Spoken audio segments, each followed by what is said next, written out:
Hi, everyone, and we are back with the Josefine Meets series. And today I have the fabulous Sandra Adeyeye Bello. I have I have some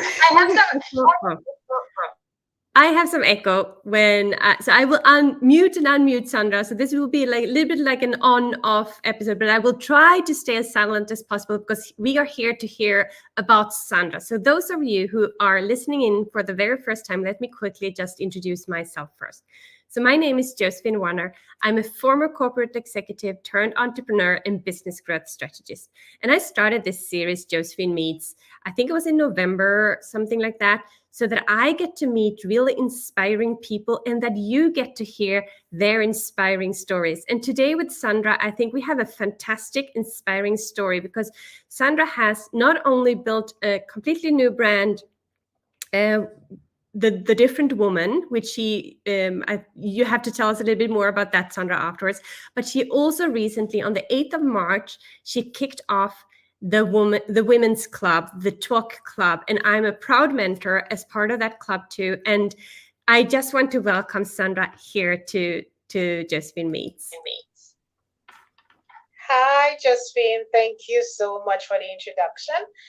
Hello, everyone. Welcome to Josephine Meets. I'm happy to meet Josephine officially. Yes, my name is Sandra Adeyeye Bello. I'm Nigerian.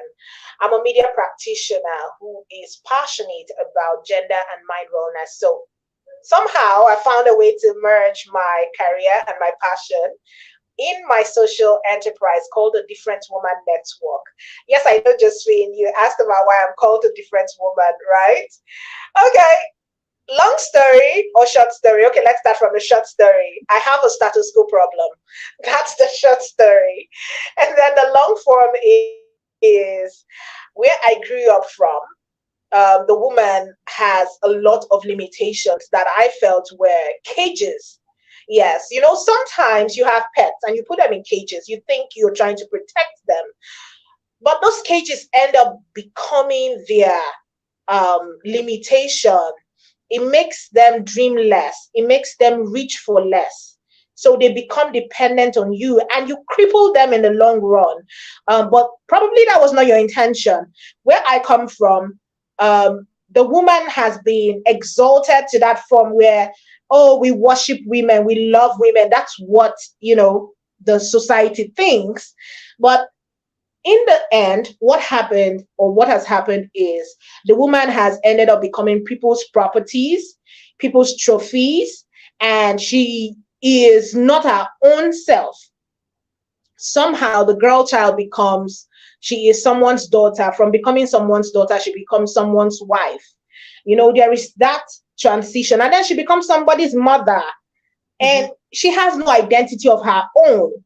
So I grew up with all of these limitations, coupled with the fact that I watched my mother suffer my formative years, domestic violence. It was terrible.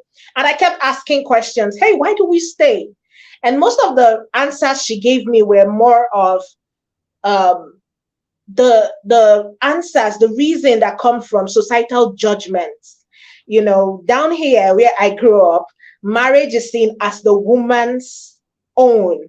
You know, it's the woman's marriage. So if the marriage fails or it succeeds, it's the woman. Oh, if it succeeds, oh, that woman knows how to endure. If it fails, oh, so you cannot keep a man. You know, so a lot of these things. And I watched my mother suffer. More than watching her, I nursed her injuries. So you can imagine a young girl, a child, growing up nursing an adult's injury because her partner, who is supposed to be her love and protector, ends up being the one, you know, hurting her. So I kept asking, why? Is this all we are supposed to be? Early in my life, I started writing, and in my stories, I started to create sheroes. Sheroes, women who lived through the ordeals, the odds that I was experiencing in my own life, in my own story. But what I did differently was I created these women to overcome these challenges. I didn't know there was anything like that in the world. I hadn't met people like you. I hadn't been on LinkedIn.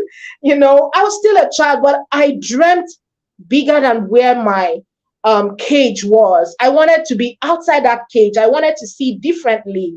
So yes, that's where the different woman comes from, because everyone feels like, hey, why are you different? It's not really about me being the best woman. It's not really about me being the realest woman. It's not me being the perfect woman.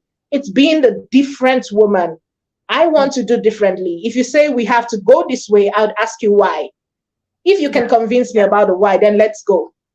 That's why I'm called a different woman. Yeah, that's an amazing story. And actually, what we have very much in common too, Sandra, is that I also usually talk about the golden cage, where you have these bars and they consist of your own expectations. As you mentioned, in your culture, it's like the woman's, she is the one responsible for whether it was a successful marriage or whether, the marriage works or not. And I think that is really interesting to hear about these different bars that hold us together. We also got a comment from Minakshi, who says that it is a great initiative what you have started and what you're doing, because you're doing these on two different levels. You don't only have the different women, you also do the women's club, which is a new membership or a club that you started not so long ago. So take us a little bit back to, I understand your passion, where this comes from, that you grew up with. It was difficult to have a role model in your mom than to see that how she was abused. But how did that then turn? Because many people stay in that same, they don't use that as a fire. So how did you start using that as a fire to actually start creating the different woman? Fuck. Sorry. Yeah. I just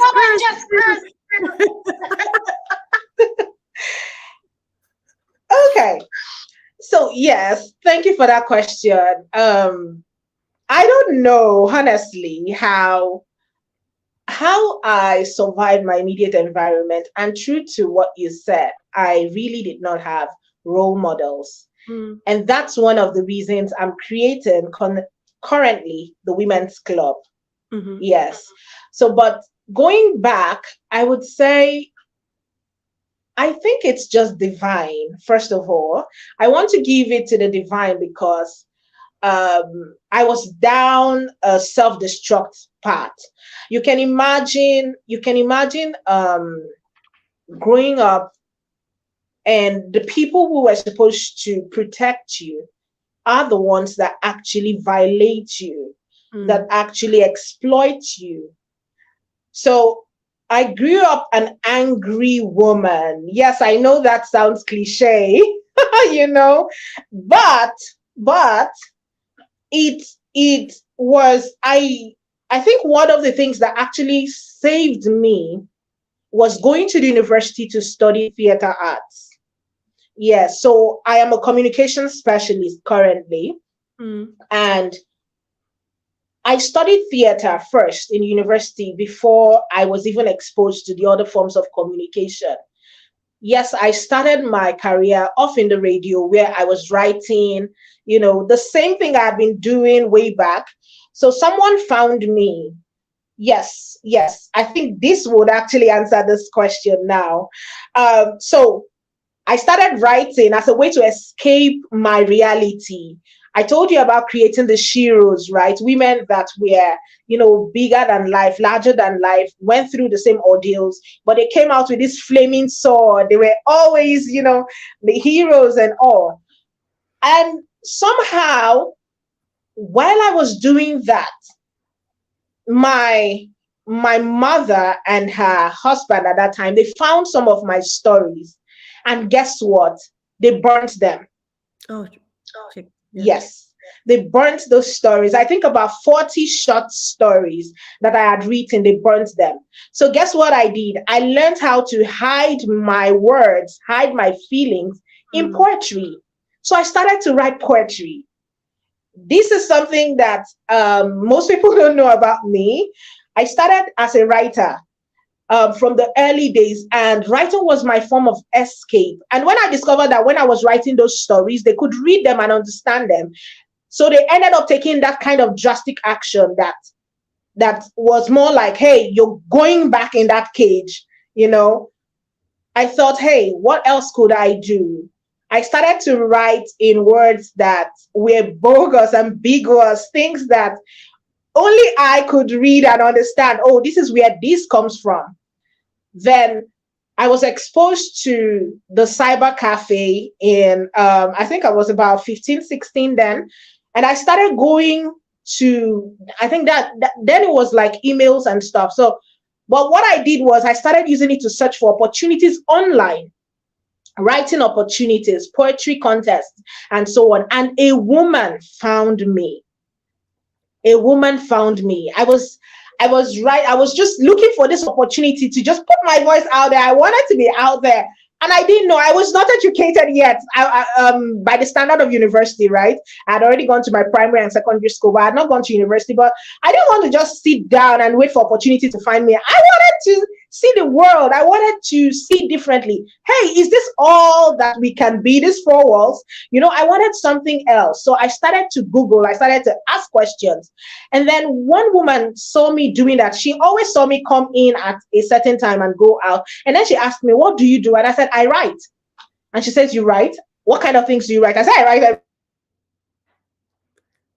Oh no, now we lost Sandra in the middle. That was a cliffhanger, wasn't it? Well, in the meantime, until we get Sandra back, I will bring up Meenakshi's comment about Sandra, because Sandra has a really super inspiring story. So Meenakshi says Sandra can better be called a different wow man instead of a different woman. So let me see. I was like, really? Can you do a script for me? You're breaking up, Sandra. Oh, sorry about that. Can you hear me now? Yeah, we got you now. We just got a comment back from Meenakshi that you can be called a different wow man. Thank you, Mina. Thank you. So yes, we dropped. I don't know where you lost me. Yeah, we lost you where you said that the woman came up to you and said, "What are you doing?" And you said, "I write." And then you were gone, and now you're gone again. Now you're back. Now you're gone again. This is things that happen. Can you hear me? Yes. Please stay, Sandra, with us. now we have you, I think. Yes, looks good. Can you hear me now? Yeah. Okay, I think your voice is low. Should I exit and come back? No. Okay, if you can hear me, no problem. We can hear you. So this woman asked me what I could do, and I said I could write. And she said, what can you write? And I said, hey, anything. And she said, oh, take this A4 paper. I want you to do a script for me. I said, on what? And she said, anything. And I'm like, okay. And I delivered that script immediately. And she told me, come to Radio Nigeria, so and so. She gave me this. And I went there. And hey, that's how I got my first job, to write on radio without any education at all. So she became my unofficial mentor, writing for radio drama. Sorry, no worries. Meenakshi brought out another cool comment. I'll bring it up again. She says, even the internet is not able to digest this wow woman's energy. And I agree with you. I agreed with you, Meenakshi. So where is Sandra? Oh, she left. I hope she will be back, because her story is so inspiring. And I think that is also a little bit, what happens when we have people from all over the world, and we are doing this live, and we are sharing our stories, and we are so energetic about our stories, and we just keep talking, and all of a sudden the internet breaks down. So let me try to entertain you in the meantime. If I get any questions or comments, that would be really helpful. So Sandra, looks like Sandra is coming back on stage again. I will bring up her again. Are you back with us? Yes, I'm back. I'm back. Okay, sorry about that. This story, I'm going to finish that story. Yes. So she found me and she said, hey, right. And I did. And she told me to meet her up and I got my first radio job, basically without any auditions or anything. I guess that was my audition, And I felt like, hey, some form of release began to come in, but I wasn't there yet because I was still this closed up. I just enjoyed writing. But whenever I heard my characters speak, I was like, hey, God, hey, God. And I think that was the first time my mom saw the light, actually. That was the first time when she could hear, like, it was a big deal that, hey, your daughter is on radio. Hey, she did write that script. And then they call my name and say, hey, this play was written by so. And then she's like, oh, radio. That was the first time she saw that light. And then I went on to university to study theater arts.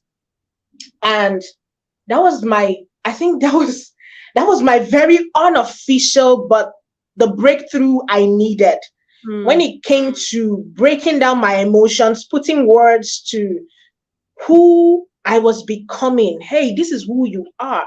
I saw a different world out there. I could now create and tell stories, and people could relate to these characters.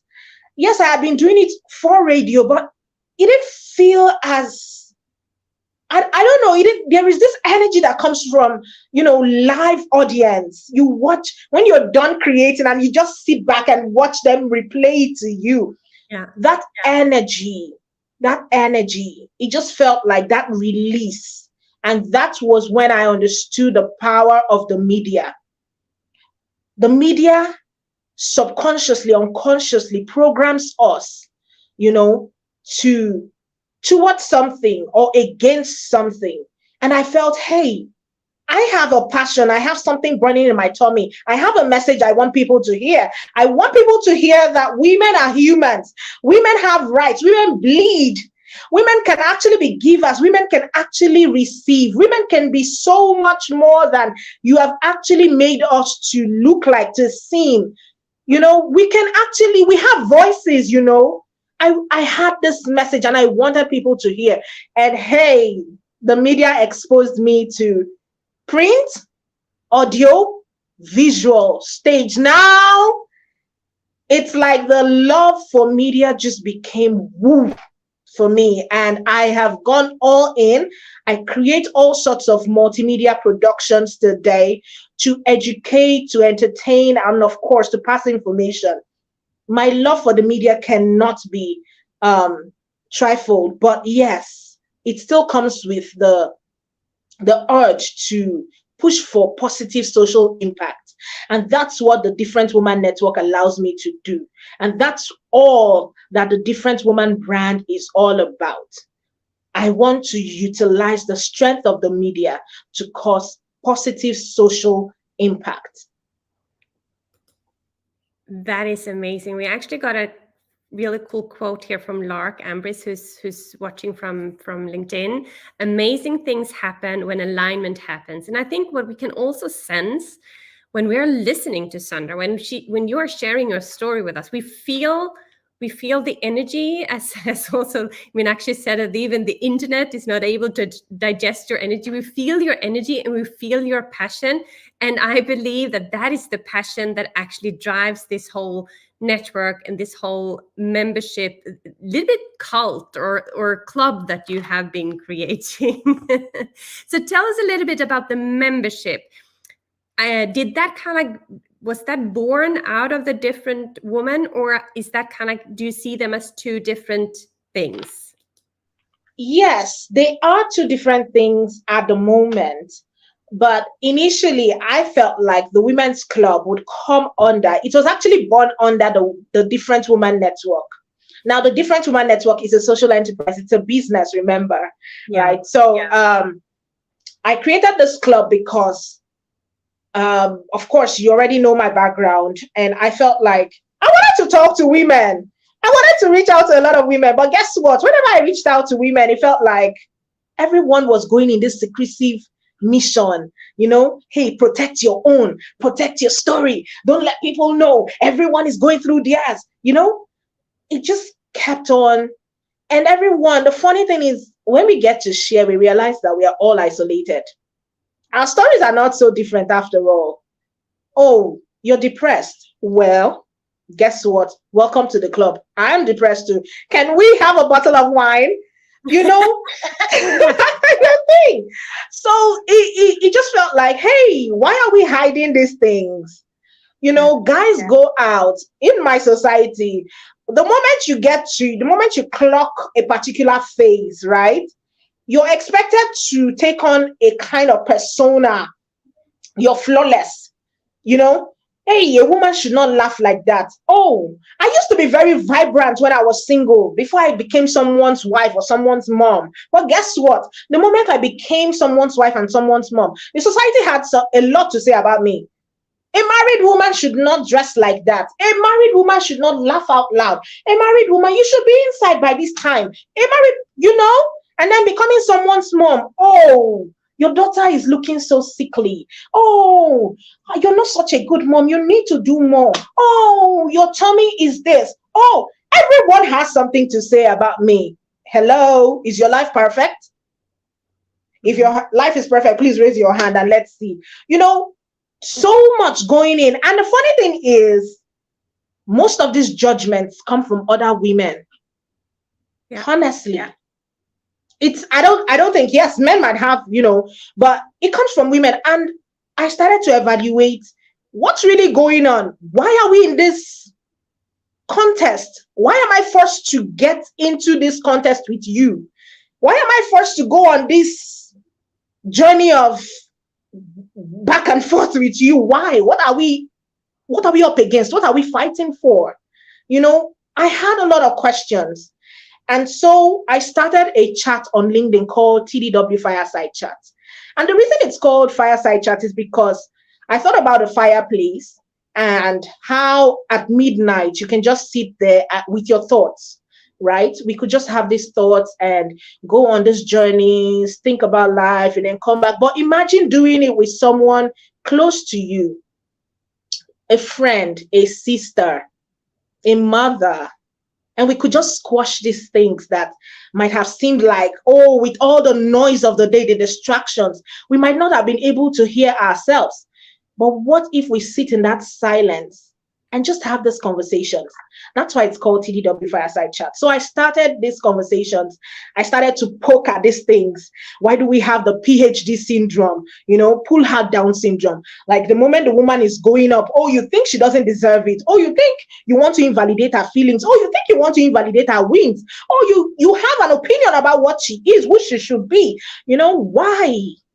Why? I started questioning these things from the fireside chat, and that's where it started. And guess what? A lot of women could relate to this. A lot of women started coming in to share their stories. I had already started this way back on my Instagram page, but I brought it newly to LinkedIn. And it's funny that even across the world, we have different women on TDW Fireside Chat. You know, women from Asia, Africa, America, everywhere. And we have similar stories. We can all relate to these same things. So why? Then we realized that, you know, LinkedIn is an open platform. Everyone comes in there. We have men. And then women started to hold back. Then I thought, hey, okay, we can't stop men from coming into this. And of course, we need them to get involved in these conversations too. But when we want to have those girly chats, those midnight chats, those no hold back chats, we need somewhere to go. And that's when I thought about it and I started creating the Women's Club. The Women's Club right now, it's talk basically. The Women's Club is a social club that seeks right now to empower women with emotional and financial knowledge and resources. That's what the Women's Club stands for right now. We are a social club devoid of political and religious affiliations, a social club where any woman who wants to support another woman, who wants to go on this imperfect journey with us, can come in. That's what this club is all about right now. So it started off with this event where we can share, and now we're growing into this club where we want to have these conversations and we want to support ourselves beyond the conversations. Because yes, it's real. Real life is out there. Let's forget the magazine covers and the TV and all of that. Real life stares us back at the face when we are left alone, facing ourselves in the mirror. The woman you see in the mirror, do you love her? Do you know her so well? Do you accept her? most of this is what we confront on the Women's Club. It's not perfect for anyone. It's not rosy. We all have battles we are fighting behind closed doors. Behind this screen, there is so much going on in our lives. But hey, don't you think it will be less burdensome? Don't you think it will be less stressful if we did life together? That's what the Women's Club offers right now. A community where we can empower each other emotionally and financially. And what I really let me mute you there. What I really love about the talk, because I was there, I was invited to be part of your kickoff, and I was super proud to be a speaker of a kickoff. And what I really like is that you already started as a global movement. You have representatives from the US, from Africa, from Asia, from Europe, from all over the world already, showing that this has nothing to do with background, or as you said, political or religion or anything. It's just women meeting women. And I saw, I was quickly on the app before, that there are men supporting this cause too. So it's not like, but it's where we get to meet, where we get to be free, where we get to share what we're thinking. And I think that is so important. And I think that is fantastic that you're offering that possibility, Sandra. Thank you. Thank you. That's true. Of course, you were at the launch for Twerk, the initial structures of Twerk, and I promised you that I was going to share or shed some light into where we are at right now. Yes, please. So I already shared about how the whole idea started. It is passion for me, of course, but I made a mistake initially when we started, especially with the setup. Now, I'm a business person, and I understand that no business can actually serve everyone. And I am someone who believes that our diversity, we are all different. And it's okay that we necessarily might not agree on everything, right? I'm someone who believes in that. But of course, I let my passion lead. When I started, I didn't think about the business angle of it. I didn't think about having a mentor, which is important and which is something that we are imbibing in Twerk, into the fibers of Twerk today. So currently we are at restructuring stage. We're going back to the drawing board. Yes, I'm going back because the initial structure was flawed and it was taking us completely off the chat, off the idea, the initial passion, the vision. You know, when you start something, you already envision yourself 5 years, 10 years from now. But when we started, it was driven by passion and we were just going on auto drive. But now I'm going back to the drawing board to set things right. I made a mistake in my initial setup. I wasn't sure about the right approach to take to meet the set goals of Twerk. I lacked mentorship. I need to emphasize that because everyone needs mentorship. And of course, Twerk is built on 2 pillars, connectivity and wellness. And we cannot do it on our own. Yes, we can have these fireside chats where we get to talk and talk and talk. But hey, you need guidance because at the end of the day, it becomes a pity party. And that's not what I really want. I want empowerment. Yes, empowerment is the word. I want women to leave better than they came in. I want women to achieve more. It's not just a cheerleaders club. We're not just coming to, bash each other or just compete on who suffers the most. I want us to be able to turn those pains to profit, to passion. I want us to turn our lemons to lemonades. But we cannot do that without having people who have been there before us or who have lived life and seen things that, ways that we can achieve what we really want to achieve by coming together. So yes, now I've learned and I'm currently in a mentorship/partnership relationship that will help reposition Twerk properly for the future and to achieve the right results. Yes. So watch out. We're going to do a relaunch. We have done the launch, but we're going to do a relaunch of Twerk with the right structures and the repositioning of this brand, because it is so much bigger than me. It's bigger than each person. But when we come together as a collective, we can do so much more. And that's what I really want for Twerk and the women of Twerk.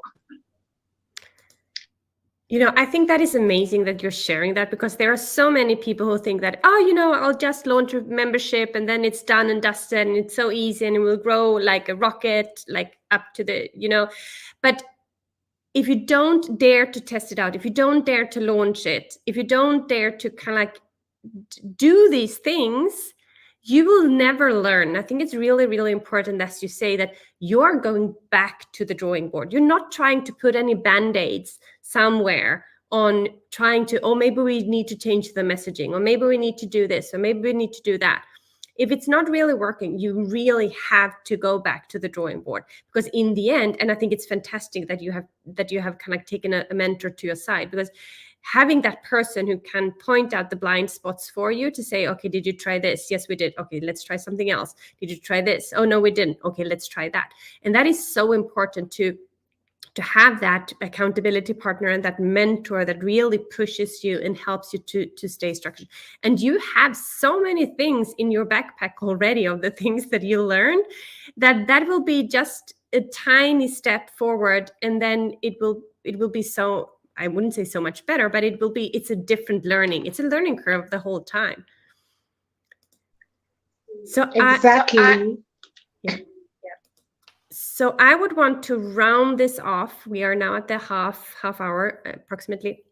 So Sandra, if you would just quickly give people kind of like a hint, where can they find you? How can they best connect with you? And if they want to join the Twerk Fire, how do you call it, the Fire Chat? How can they join the Fire Chat? How do they best connect with you? Okay, thank you so much, Josefine. It's been lovely talking to you. I really enjoy talking to you. So anyone who wants to connect with me can do so by reaching out to me on all social media platforms. But I am really on Instagram and LinkedIn. Yes, you would see me basically on these two. I can be on everyone, but yes, for your business sake and for strategies that we're putting in place, Instagram and LinkedIn, search me out, Sandra Adeyeye Bello, or at The Different Woman. All of these platforms, use my name or use at The Different Woman, you would find me. Even on YouTube, yes, you'd see me mostly on YouTube, creating content on YouTube. So yes, it's The Different Woman TV on YouTube. And if you want to join the TDW Fireside Chat, please hook up with me on LinkedIn. Yes, it is on LinkedIn. Search me out, Sandra Adeyeye Bello on LinkedIn. And it happens every Sunday night. Okay, it's Sunday night here because I'm in Africa. I'm in Nigeria. So check 1900 WAT, convert it to whatever time zone you're in, 1900 WAT, whatever time it is for you. That's when it happens every Sunday night on LinkedIn. Yes, it's an audio and visual event where we come together for 1 hour to connect and, of course, find emotional wellness. That is so good. So thank you so much, Sandra, for being my guest today in today's Josefine Meets. I'm so happy that I got to have you here in this show, and I can't wait to see what happens with your businesses, the next thing. And if you who are watching this would like to learn or connect with me, please send me a DM too, so that we can connect and I can learn some more about you too. So it was lovely having you all here tonight. And if you have any questions, add them with hashtag replay, and then Sandra and I will be able to pick up on these questions afterwards. And don't forget to connect with Sandra so that you might get a little bit of a sprinkle of the energy that she has too. So thank you all so much for being here.